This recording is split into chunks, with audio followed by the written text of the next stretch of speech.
നിങ്ങൾ ഈ കാണുന്നത് ടൊവിനോ തോമസിനെയാണ്. ടൊവിനോ തോമസിന്റെ ഒന്നാമത്തെ സിനിമയാണ്. ഇപ്പോൾ നിങ്ങൾ ഈ കണ്ടുകൊണ്ടിരിക്കുന്നത് ടൊവിനോ തോമസിന്റെ 50ാമത്തെ സിനിമയാണ്. അതെ ഗൈസ്, അജയന്റെ രണ്ടാം വർഷം എന്ന് പറയുന്ന സിനിമ പോയി കണ്ടേക്കുന്ന സമയത്ത് ആദ്യമേ തന്നെ എനിക്ക് പറയാനായിട്ട് തോന്നിയത് ടൊവിനോ തോമസിനെ കുറിച്ച് തന്നെയാണ്. 50 സിനിമകൾ കഴിയുന്ന സമയത്ത് ഒരാൾക്ക് എന്ത് മാറ്റം ഉണ്ടാവുന്നുള്ളൊരു കാര്യം ചോദിക്കുകയാണെന്നുണ്ടെങ്കിൽ ഞാൻ പറയുന്നു ടൊവിനോ തോമസിന്റെ ഒരു കരിയോഗ്രാഫ് ചുമ്മാ അങ്ങ് എടുത്ത് നോക്കിയാൽ മതി. കാരണം ഈ സിനിമയിൽ നിങ്ങൾക്ക് ഏതൊരു ക്യാരക്ടറിനെ മറക്കാനായിട്ട് പറ്റിക്കഴിഞ്ഞാൽ പോലും മണിയൻ എന്ന് പറയുന്ന ഒരു ക്യാരക്ടറിനെ മറക്കാനായിട്ട് സാധിക്കില്ല. കാരണം മണിയൻ എന്ന് പറയുന്ന ഒരു ക്യാരക്ടർ ഈ സിനിമയിൽ ഉടനീളം ഉണ്ടായിരുന്നുണ്ടെങ്കിൽ ഈ പടത്തിന് കിട്ടേണ്ട അപ്രീസിയേഷൻ എന്ന് പറയുന്നത് ഇതൊന്നുമല്ല, ഇതിൻ്റെ അപ്പുറമാണെന്നുള്ളൊരു കാര്യം നമുക്ക് 100% ഞാൻ പറയാൻ പറ്റും. ഈ സിനിമയിൽ വന്നിരിക്കുന്ന മണിയൻ എന്ന് പറയുന്ന ക്യാരക്ടറിൻ്റെ റഗ്ഡ് ഫീല് അദ്ദേഹം ചെയ്തു വെച്ചിരിക്കുന്ന പെർഫോമൻസ് ഒരു രക്ഷയില്ലാത്ത കാര്യമാണ്. സിനിമയെ കുറിച്ച് നമുക്കൊന്ന് ഡീറ്റെയിൽ ആയിട്ട് പറയാം. എല്ലാ പ്രേക്ഷകർക്കും പുതിയ വീഡിയോയിലേക്ക് സ്വാഗതം. എൻ്റെ പേര് ഡൊണാൾഡ് എന്നാണ്. So welcome back to today's video. അജയന്റെ രണ്ടാം മോഷണം ഡയറക്ടഡ് ബൈ ജിതിൻ ലാൽ ഒരു ഫോക്ലോർ പടമാണ്. ഫോക്ലോർ പടം മലയാളത്തിലേക്ക് ഇറങ്ങുന്ന സമയത്ത് മലയാളികൾ എപ്പോഴും ഒരു ബെഞ്ച് മാർക്കായിട്ട് വെക്കുന്ന സിനിമകൾ എന്ന് പറയുന്നത് ടുംബടും കാന്താര പോലെയുള്ള സിനിമകൾ തന്നെയാണ്. അജയന്റെ രണ്ടാം മോഷണം എന്ന് പറയുന്ന സിനിമയുടെ ഫസ്റ്റ് ടീസർ വന്നിരിക്കുന്ന സമയം തൊട്ട് പോസ്റ്റർ വന്നിരിക്കുന്ന സമയം തൊട്ടൊക്കെ നോക്കുകയാണെന്നുണ്ടെങ്കിൽ ഹൈ ക്വാളിറ്റി പോസ്റ്റേഴ്സും വിത്ത് നല്ല രീതിയിലുള്ള ടീസറും കാര്യങ്ങളൊക്കെ തന്നെയായിരുന്നു സിനിമയുടെ ഓരോ അപ്ഡേറ്റ് ആയിട്ട് വന്നിരുന്ന ഒരു കാര്യം എന്ന് പറയുന്നത്.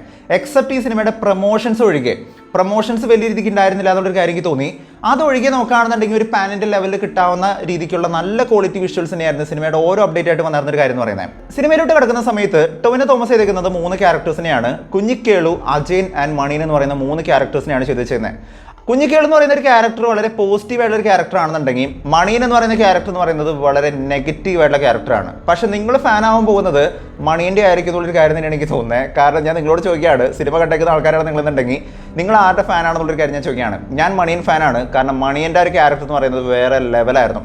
ഓരോ മൈക്രോ എക്സ്പ്രഷൻസും ഡയലോഗ്സും ചെയ്തു വെച്ചേക്കുന്ന രീതിയും ടൊവിനോ തോമസ് ഒരു മമ്മൂട്ടി ലെവൽ എന്നൊക്കെ തോന്നുന്ന തരത്തിൽ മമ്മൂട്ടി മറ്റേ പൊന്തൻ മാടലൊക്കെ ചെയ്തു വെച്ചേക്കുന്ന പോലത്തെ ചില സാധനങ്ങളൊക്കെ ഇതിനകത്ത് കാണാനായിട്ട് പറ്റിയായിരുന്നു.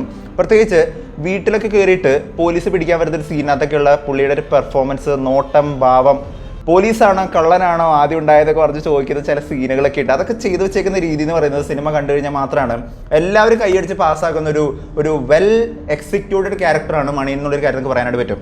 കുഞ്ഞിക്കേളു എന്ന് പറയുന്ന ഒരു ക്യാരക്ടർ എന്ന് പറയുന്നത് 2ാം സ്ഥാനത്ത് നിൽക്കുന്ന ഒരു ക്യാരക്ടറാണ്. കാരണം പെർഫോമൻസ് വൈസ് നല്ല രീതിക്ക് ഫൈറ്റ്സുകൾ കാര്യങ്ങളൊക്കെ കൊറിയോഗ്രാഫി ചെയ്തേക്കുന്ന നല്ലൊരു ഇൻട്രൊഡക്ഷൻ ഉള്ള സിനിമയുടെ തുടക്കത്തിൽ തന്നെ നല്ല രീതിക്ക് ഒരു നല്ല ബൂം ക്രിയേറ്റ് ചെയ്യാനായിട്ട് പറ്റിയിരിക്കുന്ന ഒരു ക്യാരക്ടറാണ് കുഞ്ഞിക്കേളു എന്ന് പറയുന്നത്. ഞാൻ നേരത്തെ പറഞ്ഞിരിക്കുന്ന പോലെ തന്നെ ഒരു പോസിറ്റീവായിട്ട് നിൽക്കുന്ന ഒരു ക്യാരക്ടറാണ്.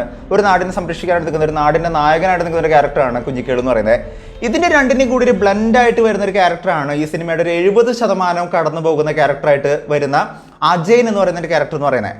ഈ സിനിമയുടെ അജയൻ എന്ന് പറയുന്ന ഒരു ക്യാരക്ടറിൻ്റെ ഒരു പോസിറ്റീവ് വശം എന്താണെന്ന് നോക്കുകയാണെന്നുണ്ടെങ്കിൽ അജയൻ്റെ ലവ് ട്രാക്ക് തന്നെയാണ്. അജയൻ എന്ന് പറയുന്ന നമ്മുടെ ടൊവിനോ തോമസ് ചെയ്തേക്കുന്ന ക്യാരക്ടറും കൃതി ഷെട്ടി ചെയ്തേക്കുന്ന ആ ഒരു ക്യാരക്ടറും തമ്മിലുള്ള അവരുടെ കെമിസ്ട്രി, ലവ് ട്രാക്ക് എന്ന് പറയുന്നത് കണ്ടിരിക്കാൻ തന്നെ ഭയങ്കര രസമായിരുന്നു. കാരണം അവർക്ക് കൊടുത്തേക്കുന്ന മ്യൂസിക് ആണെങ്കിൽ ഇവർ തമ്മിൽ എന്തോ ഒരു പ്രത്യേക ഒരു കണക്ഷനുള്ള പോലെ തരത്തിലുള്ള ഒരു ഫീലിംഗ് ആയിരുന്നു സിനിമ കാണുന്ന സമയത്ത് എനിക്ക് പേഴ്സണലി തോന്നിയത്. അജയൻ്റെയും ആ ഒരു കൃതി ഷെട്ടിയുടെ ക്യാരക്ടർ തമ്മിലുള്ള ആ ഒരു കെമിസ്ട്രി, അവരുടെ ഇടയിൽ ജാതിയുടെയും അല്ലെങ്കിൽ ആ കാലത്ത് നിലനിന്നിരുന്ന കാര്യത്തിൻ്റെയൊക്കെ ബേസിലുള്ള കുറേ കാര്യങ്ങൾ, കുറേ പൊളിറ്റിക്സിൻ്റെ ഇടയിലൂടെ പറയുന്നുണ്ടെങ്കിലും ഇവരെ രണ്ടുപേരെ ആ ഒരു കെമിസ്ട്രി ഭയങ്കര രസമായിട്ട് എടുത്ത് പറയേണ്ട ഒരു കാര്യം തന്നെയായിരുന്നു. അവർ കൊടുത്തേക്കുന്ന മ്യൂസിക് പ്ലേസ്മെൻ്റ് ഒക്കെ ഭയങ്കര രസമായിട്ടുള്ള കാര്യം തന്നെയായിരുന്നു. സിനിമയുടെ ഒരു വീക്ക്നെസ് ആയിട്ട് എനിക്ക് തോന്നിയൊരു കാര്യം എന്ന് പറയുന്നത് ഈ സിനിമയിലുള്ള എല്ലാ ക്യാരക്ടേഴ്സ്, സിനിമയിൽ വന്നിരിക്കുന്ന ഉടനീളം വന്നിരിക്കുന്ന ജഗദീഷൻ്റെ ക്യാരക്ടർ ആണെങ്കിലും അല്ലെങ്കിൽ മറ്റ് സപ്പോർട്ടിംഗ് ക്യാരക്ടേഴ്സ് ഒക്കെ നല്ല രീതിക്ക് തന്നെ എക്സിക്യൂട്ട് ചെയ്തിരിക്കുന്ന സമയത്ത് എനിക്ക് തോന്നിയൊരു കാര്യം എന്ന് പറയുന്നത് നേരത്തെ നമ്മൾ പറഞ്ഞേക്കുന്ന ഒരു ബെഞ്ച് മാർക്ക്, ഒരു ഫോക്ലോർ പടം അല്ലെങ്കിൽ ഒരു മുത്തശ്ശി കഥ എന്ന് പറഞ്ഞ് നമ്മൾ കാണുന്ന സമയത്ത് നമ്മൾ കൊടുത്തേക്കുന്ന ഒരു ബെഞ്ച് മാർക്ക് ഉണ്ട്. മലയാള സിനിമയിലാണെങ്കിൽ അല്ലെങ്കിൽ ഏതൊരു സിനിമയിൽ വരുന്ന സമയത്തും ടുംബട് പോലെ ആയിരിക്കണം പടം, അല്ലെങ്കിൽ കാന്താര പോലെ ആ ഒരു വൈബ്. കാന്താര സിനിമയുടെ ഒരു പ്രത്യേകത എന്ന് പറയുന്നത് തുടക്ക ഭാഗത്ത് ആദ്യം ഒരു കോരിത്തെരിപ്പ് സീൻ തന്നു, നല്ലൊരു സ്പൈക്ക് വരുന്നൊരു സീൻ തന്നു. അവിടുന്ന് പിന്നീട് ഒരു വളരെ ലീനിയറായിട്ട് വളരെ സിമ്പിളായിട്ടൊരു കഥ അങ്ങ് പറഞ്ഞു പോയി. അവസാനം എത്തുന്ന സമയത്ത് ഈ ക്യാരക്ടറിൻ്റെ ഒരു പെർഫോമൻസിലൂടെ പടം വേറെ മാറി എന്ന് തോന്നിപ്പിക്കുന്ന തരത്തിലായിരുന്നു ആ സിനിമയിലൊക്കെ ആ ഒരു പെർഫോമൻസ് വൈസ് സിനിമ സെറ്റ് ചെയ്ത് വെച്ചിരുന്നത്. പക്ഷേ ഈ സിനിമയുടെ ഒരു പ്രത്യേകത എന്താണെന്ന് നോക്കുകയാണെന്നുണ്ടെങ്കിൽ മണിയൻ്റെ പോർഷൻസ് വന്നേക്കുന്ന സമയത്ത് കിട്ടിയേക്കുന്ന ഒരു ഗ്രാഫ് എന്ന് പറയുന്നത് വേറെ ലെവൽ എക്സ്പീരിയൻസ് ആയിരുന്നുണ്ടെങ്കിൽ പോലും സിനിമയുടെ അവസാന ഭാഗത്ത് കിട്ടേണ്ടിയിരുന്ന ഒരു എക്സ്പീരിയൻസ്, സിനിമയുടെ അവസാന ഭാഗത്ത് സാധാരണ ഞാൻ നേരത്തെ പറഞ്ഞേക്കുന്ന പോലെ തന്നെ ഈ ഒരു കാന്താര സിനിമയുടെ അവസാന ഭാഗത്ത് നമുക്ക് കിട്ടുന്ന ഒരു എക്സ്പീരിയൻസ് ഉണ്ട്. തിയേറ്ററിൽ നമ്മൾ ഇറങ്ങി പോരാൻ പോകുന്ന സമയത്ത് നിങ്ങൾക്ക് തോന്നണം ഓക്കെ ഇത് വേറെ ലെവൽ പടമുള്ളൂ എന്ന് തോന്നിപ്പിക്കുന്ന തരത്തിലുള്ളൊരു ആ കൈൻഡ് ഓഫ് ഒരു പെർഫോമൻസ് ഈ സിനിമയുടെ അവസാന ഭാഗത്ത് ഉണ്ടായിരുന്നു എന്നുള്ളൊരു കാര്യം ചോദിക്കുകയാണെന്നുണ്ടെങ്കിൽ അവസാന ഭാഗത്ത് സ്ക്രിപ്റ്റ് കുറച്ച് വീക്കായ പോലെയാണ് എനിക്ക് തോന്നിയത്. ഈ അടുത്ത് വന്നേക്കുന്ന കൽക്കി എന്ന് പറയുന്ന ഒരു സിനിമ ഏറ്റവും വലിയൊരു ഉദാഹരണമാണ്. കൽക്കി സിനിമ കണ്ടേക്കുന്ന സമയത്ത് ആ സിനിമയെ കുറിച്ച് ഒരുപാട് നെഗറ്റീവായിട്ട് കാര്യങ്ങൾ പറയാനായിട്ടുള്ളൊരു കാര്യം ചിന്തിച്ചിരിക്കുന്ന എന്നെ കൊണ്ട് തന്നെയാണ് ആ സിനിമയെ കുറിച്ച് ഏറ്റവും നല്ല പോസിറ്റീവ് അറിയിച്ചതും. ആ സിനിമയുടെ അവസാന ഭാഗത്ത് വന്നേക്കുന്ന ഒരു മഹാഭാരത സീക്വൻസ്, സിനിമയുടെ തുടക്ക ഭാഗത്ത് സിനിമയുടെ അവസാന ഭാഗത്ത് വന്നേക്കുന്ന സമയത്തുള്ളൊരു മഹാഭാരത സീക്വൻസ് അതുവരെ അമിതാഭ് ബച്ചൻ്റെ ക്യാരക്ടറാണ് സ്പൈക്ക് ചെയ്ത് നിന്നുണ്ടെങ്കിൽ വേറെ ലെവലിൽ നിന്നുണ്ടെങ്കിൽ പ്രഭാസ് ഒന്നുമല്ല എന്ന് തോന്നിപ്പിച്ചേക്കുന്ന ഒരു സ്ഥാനത്ത് നിന്ന് പ്രഭാസിനെ വേറെ ലെവലാക്കി മാറ്റിയൊരു സീൻ എന്ന് പറയുന്നത് സിനിമയുടെ അവസാന ഭാഗത്ത് വന്നേക്കുന്ന ആ ഒരു പാസ്റ്റ് കാണിക്കുന്ന ഒരു സീനാണ്. മഹാഭാരത സീക്വൻസ് ആണ്. അത് തന്നെയാണ് കൽക്കി സിനിമേനെ ഈ ലെവലിലോട്ട് എത്തിച്ചെന്നുള്ളൊരു കാര്യം എനിക്ക് 100% പറയാനായിട്ട് പറ്റും. കുറച്ചും കൂടി ബെറ്റർ ആക്കാമായിരുന്നു, കുറച്ചും കൂടി ഗൂസ് ബംസ്, നല്ലൊരു കോരിതെരുപ്പ് തരുന്ന തരത്തിലുള്ള ഒരു കിടുക്ക സീനുകൾ ഇൻക്ലൂഡ് ചെയ്തിരുന്നെങ്കിൽ ഈ ഒരു പടം കുറച്ചും കൂടി ബെറ്റർ ആയിരുന്നു എന്നുള്ളൊരു കാര്യം എനിക്ക് തോന്നാണ്.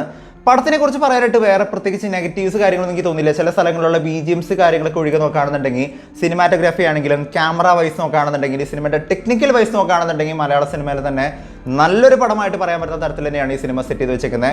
സിനിമയിൽ വന്നേക്കുന്ന ടോവിനോ തോമസിന്റെ പെർഫോമൻസ് ആണെങ്കിലും, അത് ഡയറക്റ്റ് ചെയ്യാനായിട്ട് ശ്രമിച്ചേക്കുന്ന ജിതിൻ ലാലിന്റെ ആ ഒരു മൈൻഡ് സെറ്റ് ആണെങ്കിലും, അദ്ദേഹം ചെയ്തു വെച്ചേക്കുന്ന ആ ഒരു വിഷ്വൽ ട്രീറ്റ് എന്ന് പറയുന്നത് വേറെ ലെവൽ തന്നെയാണ്. എഡിറ്റിംഗ് ആണെങ്കിലും ഗംഭീരം തന്നെയാണ്. നല്ല രീതിക്ക് തന്നെയാണ് സിനിമ സെറ്റ് ചെയ്ത് വെച്ചേക്കണേ.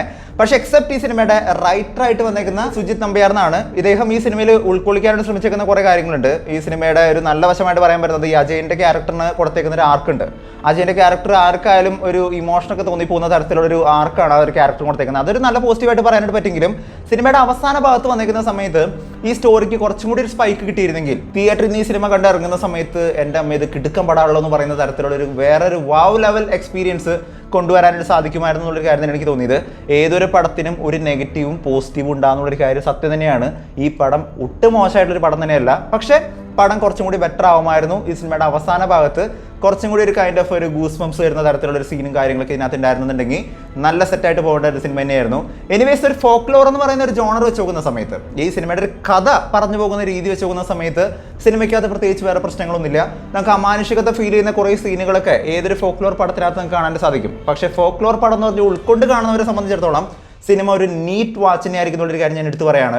അതല്ല ഇത് ഫോക്ലോർ ആണോ എന്താണെന്നൊന്നും അറിയാതെ സാധാരണ ഒരാൾ ഒരു സിനിമ പോയി കാണുന്ന സമയത്ത് ഇതൊരു നീറ്റ് പടമായിട്ട് തോന്നും. പക്ഷേ ഭയങ്കരമായിട്ടൊരു സെക്കൻഡ് വാച്ചിനുള്ളൊരു സിനിമയായിട്ട് ചിലപ്പോൾ ഫീൽ ചെയ്യാനുള്ള സാധ്യതയില്ല. കാരണം ഈ സിനിമയുടെ അവസാന ഭാഗത്ത് ഞാൻ പറഞ്ഞിരിക്കുന്ന പോലെ ഒരു വാവ് ലെവൽ സംഭവം ക്രിയേറ്റ് ചെയ്യാനായിട്ട് സാധിച്ചിട്ടില്ല എന്നുള്ളൊരു കാര്യം തന്നെ എനിക്ക് തോന്നിയത്. ഈ ഒരു ജോണറിനോട് 100% നീതി പുലർത്തിയേക്കുന്ന ഒരു സിനിമ തന്നെയാണ്. നല്ല രീതിക്ക് റൈറ്റ് ചെയ്യാനായിട്ട് ശ്രമിച്ചിരിക്കുന്ന ഒരു സിനിമ തന്നെയാണ്. നല്ലൊരു 50ാമത്തെ സിനിമ എന്ന് പറയുന്ന സമയത്ത് ഈ ഒരു ബഡ്ജറ്റിൽ ഇത്രയും നല്ലൊരു സിനിമ ചെയ്യാനായിട്ട് കാണിച്ച ആ ഒരു ശ്രമം നടത്തിയ ടോവിനോ തോമസിനും ആ ഒരു ടീമിനും, ഒപ്പം തന്നെ ജിതിൻ ലാൽ എന്ന് പറയുന്ന ഡയറക്ടറിനെ കുറിച്ച് ഞാൻ വീണ്ടും പറയുന്നു. അദ്ദേഹം ചെയ്തു വെച്ചേക്കുന്ന ആ ഒരു സംഭവം എന്ന് പറയുന്നത് വേറെ ലെവലായിട്ടുണ്ട്. മലയാള സിനിമയെ സംബന്ധിച്ചിടത്തോളം ഒരു 3D എക്സ്പീരിയൻസിൽ വരുന്നൊരു സിനിമയാണെങ്കിൽ പോലും 2Dയിൽ കണ്ടു കഴിഞ്ഞാൽ പോലും അത് നല്ലൊരു എക്സ്പീരിയൻസ് തന്നെ ആയിരിക്കും എന്നുള്ളൊരു കാര്യം തന്നെ എനിക്ക് തോന്നിയത്. കാരണം ഇത് ആക്ച്വലി ഇതൊരു 2D പടമാണ്. 2D പടത്തിനെ പിന്നീട് 3D ആയിട്ട് കൺവേർട്ട് ചെയ്തേക്കുന്നതാണ്. സോ 2Dയിലാണെങ്കിലും നല്ലൊരു നീറ്റ് വാച്ചായിട്ട് കാണാൻ പറ്റുന്ന ഒരു സിനിമ തന്നെയാണ് അജയൻ്റെ രണ്ടാം മോഷണം എന്നുള്ളൊരു കാര്യം തന്നെ എനിക്ക് തോന്നിയത്. സിനിമ ഓവറോൾ എനിക്ക് ഇഷ്ടമായി. ഈ ഒരു എക്സെപ്റ്റ് ഈ ഒരു ചെറിയ ഫാക്ടേഴ്സ് ഒഴുകി നിർത്തി കഴിഞ്ഞാൽ അവസാന ഭാഗത്ത് കുറച്ചും കൂടി ബെറ്റർ ആക്കാമായിരുന്നു, അതിനുള്ള സ്കോപ്പ് ഉണ്ടായിരുന്നു എന്നുള്ള കാര്യം ഒഴുകി നോക്കിക്കഴിഞ്ഞാൽ സിനിമ നല്ലൊരു നീറ്റ് വാച്ച് തന്നെയായിട്ടാണ് എനിക്ക് തോന്നിയത്.